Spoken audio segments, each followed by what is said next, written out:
ओ हीरे मैया पेन्हाई भाई छे सार हैं भैंस देख के हमर अरे घर बाबूजी का करतानी अरे बढ़िया ये कौन जाय छातावा कैसे तोड़ देनी ए हां तो हर लाडला आयो पढ़ला देवा रे ससुरा सीधा रवा देवा हमर घर में बनी दरवा का बनी छातावा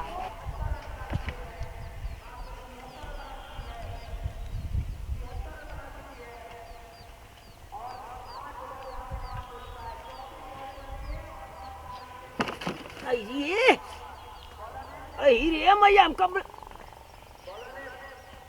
सुरवा कब दू तल्ला पे चढ़ा दला रे हमके अरे मुंह जाऊ सनिया कहां चल गई रे सुरवा के माने ना करते जब मर्जी तब उठा के हमके ससुरा यार और का देखा अरे भैया लिया रे तनी चढ़ावा था कुछ बार रे अरे नींद लगती है का रे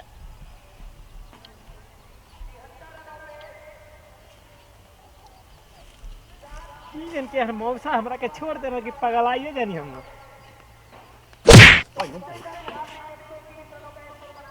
मौसा का लठिया का इजे कर देले हम हीरे ये रे आवाज सुना त मौसा ए मौसा हो अरे मैया ये पड़वा अरे भैया केर सुरवा के मौसा हो का भइल हो हां अरे भैया का भइल चाचा मत भूकंप नहीं हर मार गए हमारा अंजन में फोड़ देला ससुरा अरे सुरा तो बुझाला ना रे बुझाला कहां हां कहां गला रे हरमिया ए जरा ने दोरिया पर तब मैं कथा के एक के आवाज में ही सुना गनी हां ना तो तक चल गई बांध दे तब रास्ते में बांध दे के रे ए सुरा ये बात ए फूंक दे रे फूके का अरे फूंक दे के का दाम मच्छी सब फूक दे चाचा के दह इनका कने ही कहत रे गोबरा हां तापे खातिर कोउड़ावा कहत अच्छा नहीं ई ले रे अपने घरवा हाला वाला मत कर ठीक बा चुप बैठे बैठल बड़ता ठीक बा हाला अपना सुनाई चाहिए दुआरी पे कहू आ जाओ हां मैं आरो हमर खिसियाती है चचुनरिया जब से आई घरों में मैं मौका तो बना देला ए मौसा मौसा रे ए मौसा ये का बोला था रे ए मौसा तो से प्यार करी ना ऐसे बोली ना ऐसे ना ए भैया तो आरा मौसा आयो ते मौसा कभी कपड़ा पर करू के तेल ना रखेला खाली टन टन तबला निहन मारत रहेला सर हम तो के मट्टी का तेल लगा कर फूंक दब के कड़वा रख ले यहां ए मिट्टी के तेल ले फूको बा हमारा के मोबाइल हम कह दे हम ऊपर अभी तो भैया कुछ तपना अपना ले आओ रे मौसा हो हां कभी बैंड बजा बजावले बड़ो के का भाई का मौसा कभी नहीं कहा कि चाचू का चाना है हां का भैया का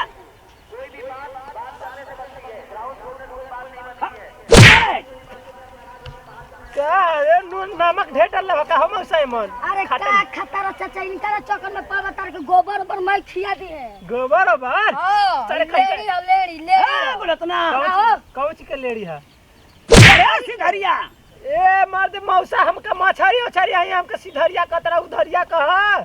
हां उधरिया उधरिया ले आई कहा आई डले आई सर तो हर दोस्तवा हो सो का करिए के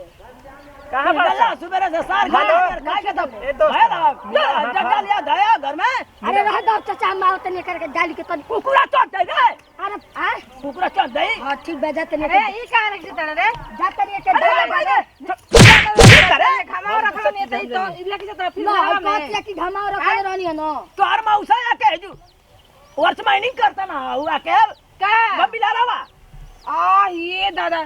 अनवा कहां रहनी है अरे हम तो जो सुत गला नहीं है तू ताला देख कहनी कि ना कुछ देख खाना ना मैं कुछ नहीं देख दे हम लेके जाई लेके जो रे भैया करम जाओ सनिया आई सुरावा के डाला आई छतवा चोर डाला रे भैंसिया का दूध कर दे जे मैं चाव डाल दे जो ठीक बा करम जाओ सनिया तो कना समझ में ओ हीरे मैया पेन्हाई भाई छे सार हैं भैंस देख के हमर अरे घर बाबूजी का करतानी अरे बढ़िया ये कौन जाय छातावा कैसे तोड़ देनी ए हां तो हर लाडला आयो पढ़ला देवा रे ससुरा सीधा रवा देवा हमर घर में बनी दरवा का बनी छातावा तो देला रे खटक जाई खटक दे तोड़ दे छोड़ दी ना अब लगे इनका भैया बोले इनके खातिर चलो कमरो बारू ये बताइया ठंडा बारू ठंडा लगत है इतना घाम में बकठली देलवा का अरे हिलावा दाई पछो आवा ना लोग धक्का मार दे सिकुड़ का सर आया क्या इनका 3 गो हो जाई उठी 3 गो हो जाई उठी 4 गो कर दे ले आई ए मौसा सर एक और बढ़ा दा जब फेंका में सर खाता हुआ सर आ मकुर मकुर लेनी फेरी हां कौन चीज खाई हम भैंस का थोड़ा नहीं अनाज नहीं खरीद ए बाबूजी सुनिए हां अच्छा चाहिए ना ऐसी के अब भैंसे के ऊपर ओढ़ा दे ठीक है ना आयो माई अरे माई आई अरे मौजा सनिया तो केना लौकला रे हरमिया लिए पकड़ अरे मत दौनी ली ये देखिए तो ना का है वो? नहीं बुझाता दे दी अपने मौसा के मौसा के? अस्सी के ओके गो भैंसे अरे ऊपर ला ला ओढ़ा मौसा मौसा। धैर्य बना दे हमका डरिया लमोसा ये मौसल्ला हो हथा पटाटा केवन थूका था रे साला देख के थूका सरे चला भैया चला ले अरे ले ले सर कितना चला था हुआ हमके हां सर कुकुर कुकुर बनौले हवा हम तबला वाला है मारत रहतड़ा चल का हो गइलो जानते बड़ा ना खराब बोल हमारा मौसा हो गइल बा अयो माई जाता रो परदेस बलमुआ हमके घर से छोड़ के हो तनी जाए से पहले खा लो उठा लाली से रोटी बोर के कोनो आवत नहीं खसनी एगो तो आई बड़की माई दिया 1 रुपया देबे के तो ना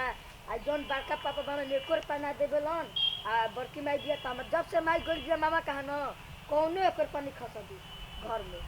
ए बेरा यही पर खेला करतनी एकरा के एकरा बेचब यही के देख बेरा मैं खोल खा हां बेरा त ढीला बोलही बा ढीला तो बोलही बा नइखा देत न बड़का पापा पैसा नइखा देत न बड़की मम्मी पैसा ना तो देख ए बेरा यही पर खेला करके आ बेच के हम ना पैसा लेके खात के जा का कही ओनिए खा के आई एकदम पेट एकदम फूल हो जाई एक खोला अरे बाप रे कितना भारी बारी माई तो उठते नहीं छे अब पप्पो चल गइल बारन मामा कहाँ ई ना बुझल कि तनी खर्चा दे के चल जी करा के चोरावरा के खइए बबुआ 1 रुपया नहीं खाने दे के गइले माई तो देले रहे 10 रुपया में का होई मैं 1 रुपया नहीं खा देले ई लागत कि साला ना उखड़ी का ई नहीं लागत ई छोड़ा छोड़ा देखल जा करा घरा में कुछ बात ना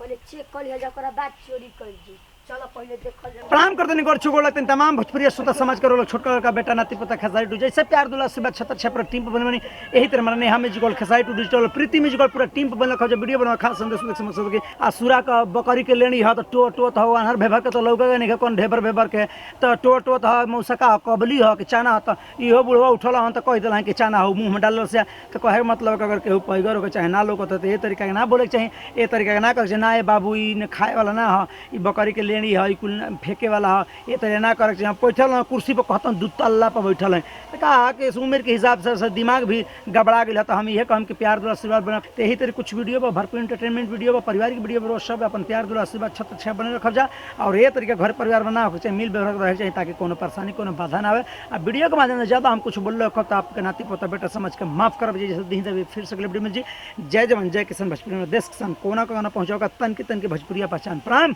नमस्कार।